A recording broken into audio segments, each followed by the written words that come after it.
Mask man தான் யாரு என்னன்னு இன்னும் என்கிட்டயே சொல்லல. சொல்லியிருந்தா கூட இவர்கிட்ட நான் ஒருத்தரை லவ் பண்றேன், அவரை தான் கல்யாணம் பண்ணிக்க போறேன்னு இந்த ராகவ் கிட்ட தெளிவா சொல்லலாம். இப்ப நான் சொன்னாலும் இவரும் நம்ப மாட்டாரு. இப்ப இவர்கிட்ட என்ன சொல்லி சமாளிக்கிறது?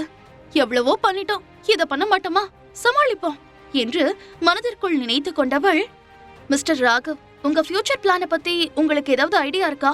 உதாரணமா கல்யாணத்துக்கு அப்புறம் எத்தனை குழந்தைகள் பெத்துக்கலாம்னு நினைக்கிறீங்க என்று கேட்டாள்.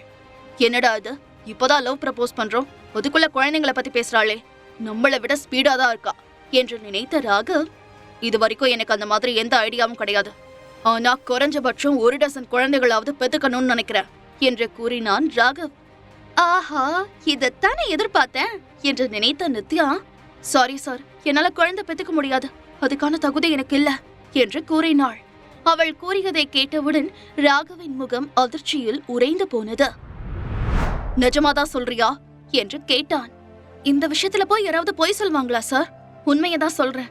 இந்த ஹாஸ்பிட்டல்ல என்ன டெஸ்ட் பண்ணி பார்த்த டாக்டர் எனக்கு குழந்தைய பிறக்காதுன்னு ரிப்போர்ட் கொடுத்திருக்காரு. உங்களுக்கு சந்தேகமா இருந்தா நீங்க வேணா செக் பண்ணி பாக்குறீங்களா என்று நித்யா ராகவை பார்த்து கூறவும், நம்ப முடியாமல் அவளை பார்த்த ராகவ், ஆனா உன்னை பார்த்தா அப்படி தெரியலையே, இந்த விஷயத்தை இவ்ளோ சந்தோஷமா சொல்ற என்று சந்தேகமாக கேட்டான். ஐயோ சார், நான் ஒன்னும் சந்தோஷமா சொல்லல, என்ன பார்த்தா சந்தோஷமா இருக்கிற மாதிரியா இருக்கு என்று கூறியவள் தன்னுடைய கண்களுக்கு கீழே விரலை வைத்து இழுத்து காட்டியவள், பாருங்க சார், என் கண்ணு எப்படி கலங்கிருக்குன்னு. பொதுவா நம்ம சொசைட்டில கல்யாணம் பண்ணிக்கிறதே குழந்தை பெத்துக்கிறதுக்காக தான். என்னால உங்க குடும்பத்துக்கு ஒரு வாரிசை பெத்து கொடுக்க முடியாது. இந்த சொசைட்டில உங்க ஃபேமிலி எவ்வளவு பெரிய கௌரவமான ஃபேமிலின்னு எனக்கு தெரியும். என்ன மாதிரி பொண்ணுங்களை நிச்சயமா உங்க ஃபேமிலில ஏத்துக்க மாட்டாங்க என்று நித்யா முடிந்தவரை தன்னுடைய முகத்தை சீரியஸாக வைத்துக் கொண்டு கூறினாள்.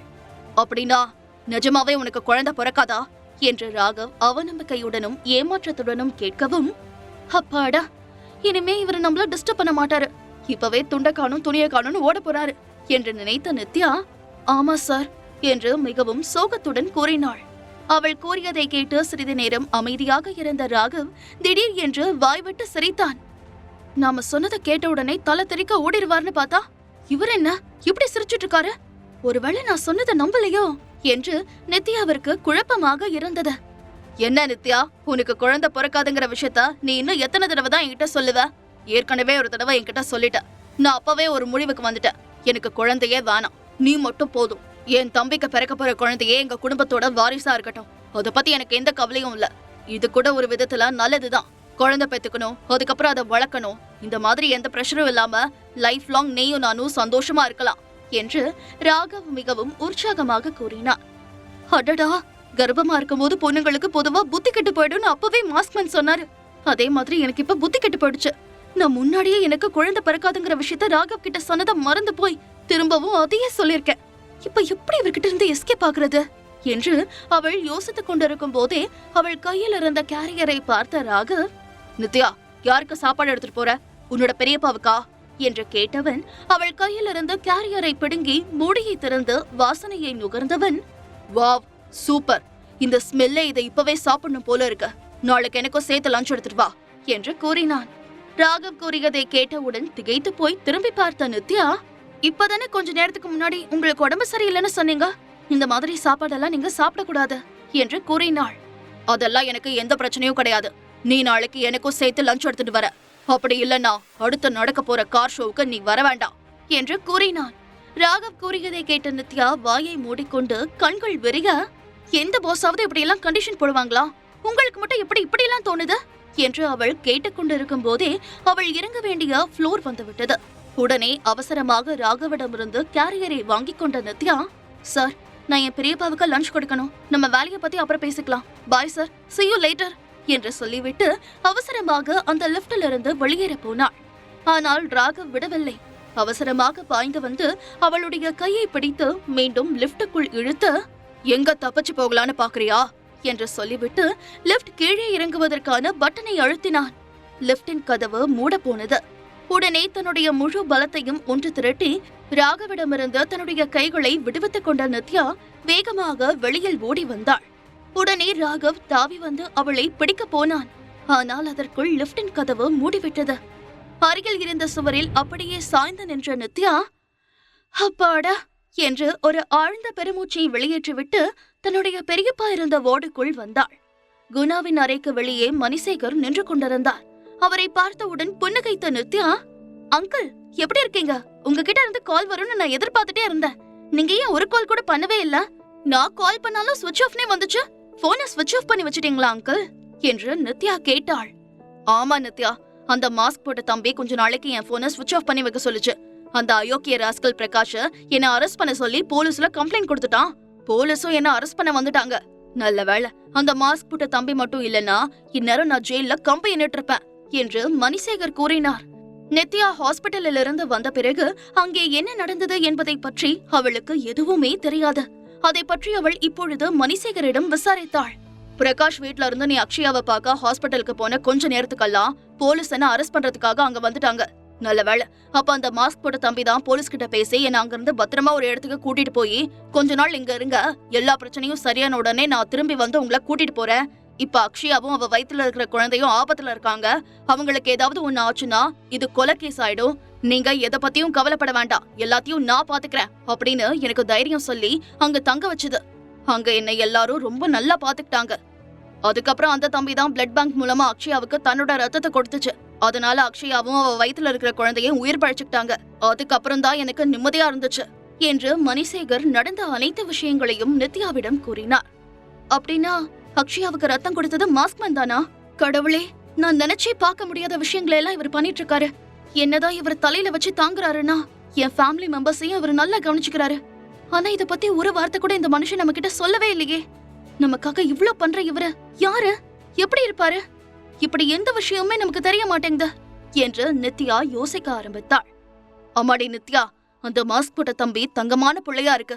நீ அந்த தம்பிக்கு தேங்க்ஸ் சொல்லிடுமா என்று மணிசேகர் கூறவும், கண்டிப்பா சொல்றேன் அங்கிள் என்று நித்யா கூறினாள். சிறிது நேரம் அமைதியாக இருந்த மணிசேகர், அந்த அக்ஷயாவோட புத்தி ஏன் இப்படி போகுதுன்னு தெரியல. நம்ம கிட்ட காசு பணம் இல்லனாலும் மானம் மரியாதையோட கௌரவமா வாழ்ந்துட்டு இருந்தோம். நாம செஞ்ச ஒரே தப்பு அக்ஷயாவை வெளிநாட்டுக்கு போய் படிக்கணும்னு அவ சொன்னதுக்கு ஒத்துக்கிட்டு நாம அவளை அனுப்பி வச்சு படிக்க வச்சதுதான். அங்கெல்லாம் நம்ம கல்ச்சர் மாதிரி ஒருத்தனுக்கு ஒருத்தன்லாம் இருக்க மாட்டாங்களாம். பிடிச்சா இருப்பாங்களாம், பிடிக்கலன்னா அவங்க பாட்டுக்கு பிரிஞ்சு போய் வேற ஒருத்தவங்க கூட இருப்பாங்களாம். இந்த அக்ஷயா வெளிநாட்டுக்கு போய் தான் இப்படி கெட்டு போயிட்டான்னு நினைக்கிறேன் என்று அவர் விரக்தியாக கூறவும், அதை கேட்டு கசப்புடன் சிரித்த நித்யா, அக்ஷயா தான் வெளிநாட்டுக்கு போய் கெட்டு போயிட்டா, ஆனா அவங்க அம்மா மேனகா ஏன் இப்படி பண்ணினாங்க? அவங்க இங்க தானே இருந்தாங்க என்று அவள் கேட்டாள். இதுக்கெல்லாம் காரணம் என் அண்ணன் குணாதான். அவர் தன் மனைவிய சந்தோஷமா வச்சுக்கணுங்கிறதுக்காக மேனகாவுக்கு நிறைய இடம் கொடுத்துட்டாரு. அந்த மேனகாவோட ஆசைக்கு அளவே இல்ல. கல்யாணம் ஆன நாள்ல இருந்து ஆடம்பரமான வாழ்க்கை வாழணும்னு அவ ஆசைப்பட்டா. ஆனா அந்த மாதிரி ஒரு வாழ்க்கையே எங்க அண்ணன் குணாவால கொடுக்க முடியல. அதனாலதான் அவர்கிட்ட இருந்து பிரிஞ்சு போய் தான் ஆசைப்பட்ட வாழ்க்கையை தேடிக்கிட்டா என்று மணிசேகர் கூறினார். ஆமா அங்கிள், என் ஃப்ரெண்டு அதான் உங்களை காப்பாத்தின அந்த மாஸ்க்மேன் கூட மேனகா பெரியம்மா பத்தி விசாரிச்சு சொன்னாரு. அவங்க இப்போ ஒரு பெரிய பணக்கார பிசினஸ் மேன கல்யாணம் பண்ணிக்க போறாங்களாம். கல்யாணம் பண்ணிக்கிட்டு கூடிய சீக்கிரமே இங்க வரப்போறாங்களாம் என்று நித்யா கூறினாள். என்னது, அந்த மேனகா இங்க வரப்போறாளா? எந்த முகத்தை வச்சுக்கிட்டு அவ இங்க வரப்போறாளாம்? இப்ப எதுக்கு அவ இங்க வரா? இங்க படுத்த படுக்கை இருக்கிற என் அண்ணன் கிட்ட தனக்கு கல்யாணமான விஷயத்த வந்து சொல்றதுக்காக வராலாமா என்று கோபமாக மணிசேகர் கேட்கவும், இல்ல அங்கிள், அப்படியெல்லாம் இல்ல. பிரகாஷுக்கும் அக்ஷயாவுக்கும் கல்யாணம் பண்ணி வைக்கிறதுக்காகவும் பொண்ணோட அம்மா தன்னோட மருமகனையும் அந்த குடும்பத்தையும் பாக்குறதுக்காகவும் அவங்க இங்க வராங்க. 1000 தான் இருந்தாலும் அக்ஷயா அவங்க பெத்த பொண்ணுதான் என்று நித்யா கூறினாள். நித்யா கூறியதை கேட்டவுடன் தன்னுடைய பற்களை கோபமாக கடித்த மணிசேகர், ஓ, பிரகாஷுக்கும் அக்ஷயாவுக்கும் கல்யாணம் பண்ணி வைக்கிறதுக்காக தான் மேனகா இங்க வராளா? அந்த அயோக்கிய ராஸ்கல் பிரகாஷ் கிட்ட இருந்து அக்ஷயாவை காப்பாத்தணும்னு நான் நினைச்சேன். ஆனா அது நடக்காம போயிடுச்சு. இந்த கல்யாணம் மட்டும் நடந்ததுன்னா நாளைக்கு அக்ஷயாவுக்கும் உன்னோட நிலைதான் வரப்போகுது என்று கூறியவர் தான் சொல்ல வந்ததை அப்படியே பாதியில் நிறுத்திவிட்டு, நித்யா, அன்னைக்கு அந்த அயோக்கிய பிரகாஷ் என்கிட்ட என்ன சொன்னான் தெரியுமா என்று கேட்டார். உடனே நித்யா, என்ன அங்கிள் சொன்னாரு என்று கேட்கவும், அக்ஷயாவை நான் அவங்க வீட்ல இருந்து கூட்டிட்டு போயிடணுமா, அவனுக்கு அக்ஷயா கூட வாழறதுக்கு விருப்பம் இல்லையா, அவன் மனசுல இப்போ நீதான் இருக்கியா அப்படின்னு என்கிட்டயே அவ்வளவு தைரியமா சொல்றான். இந்த மாதிரி ஒரு கேடு கெட்டவனா இந்த ஜென்மத்துல நான் பார்த்தது கிடையாது. இவன் தன் மனசுல என்ன நினைச்சிட்டு இருக்கான்? நம்ம வீட்டு பொண்ணுங்கன்னா இவனுக்கு என்ன அவ்வளவு இலக்காரமா போயிடுச்சா?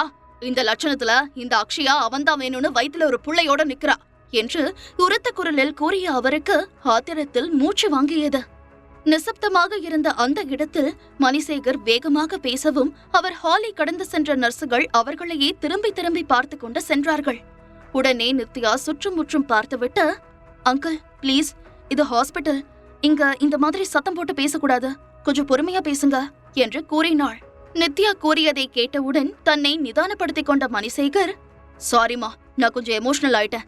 சரி, நீ சொல்லுமா, இப்ப நீ என்ன பண்ண போற என்று கேட்டார். நான் திரும்ப பிரகாஷ் கூட போய் வாழ விரும்பல அங்கிள். இப்போதைக்கு பெரியப்பாவோட உடம்பு சரியாகணும், அதுதான் முக்கியம். நான் வேலை பார்த்து பணம் சம்பாதிச்சு அவருக்கு நல்ல ட்ரீட்மெண்ட் கொடுக்கணும்னு நினைக்கிறேன் என்று நித்யா கூறினாள். நித்யா கூறியதை கேட்ட மணிசேகர் அவளுடைய தலையை அன்புடன் தடவி கொடுத்து, பணத்தை பத்தி நீ ஏமா கவலைப்படுற? அதை என்கிட்ட விட்டுடு, நான் பாத்துக்கிறேன். நீ சின்ன பொண்ணு, குருவி தலையில பனங்காய தூக்கி வைக்கிற மாதிரி இவ்ளோ பெரிய சுமைய நீ சுமக்க வேண்டாம் என்று கூறினார். உடனே அவரை பார்த்து அன்புடன் சிரித்த நித்யா, அங்கிள், பெரியப்பா எங்களை எவ்வளவு கஷ்டப்பட்டு வளர்த்தாருன்னு எனக்கு நல்லா தெரியும். அவர் எவ்வளவு கஷ்டப்பட்டாலும் என்னோட ஒவ்வொரு பர்த்டேக்கும் எனக்கு எப்படியாவது ஒரு புது ட்ரெஸ் வாங்கி கொடுத்துருவாரு. இப்ப உங்க 2 பேருக்கு வயசாயிடுச்சு, நீங்க ரெஸ்ட் எடுங்க, நான் எல்லாத்தையும் பாத்துக்கிறேன் என்று நித்யா கூறவும் அவளை பார்த்து புன்னகைத்த மணிசேகரின் முகத்தில் உடனே சோகம் பரவியது. நித்யா, நீ அப்படியே உங்க அம்மா மாதிரியே பேசுற. உனக்கு ஞாபகம் இருக்கா? சின்ன வயசுல உனக்கு பட்டர்ஃப்ளை போட்ட ஹேர் பேண்ட் தான் ரொம்ப பிடிக்கும். அப்போ அதோட விலை ரொம்ப அதிகம். ஆனாலும் உனக்காக நானும் குணானனும் கடைக்கடையா ஏறி இறங்கி அந்த ஹேர் பேண்டை வாங்கிட்டு வருவோம். அந்த ஹேர் பேண்ட் பழசாகிற வரைக்கும் நீ அதை பத்திரமா வச்சு போட்டுப்ப. ஆனா அதுக்கப்புறம் பெரிய பிள்ளையான பிறகு நம்ம குடும்ப சூழ்நிலைய புரிஞ்சுக்கிட்டு சாதாரண ஹேர் பேண்டே போதும்னு சொல்லுவ என்று கூறிய அவர் பழைய நினைவுகளில் மூழ்கினார்.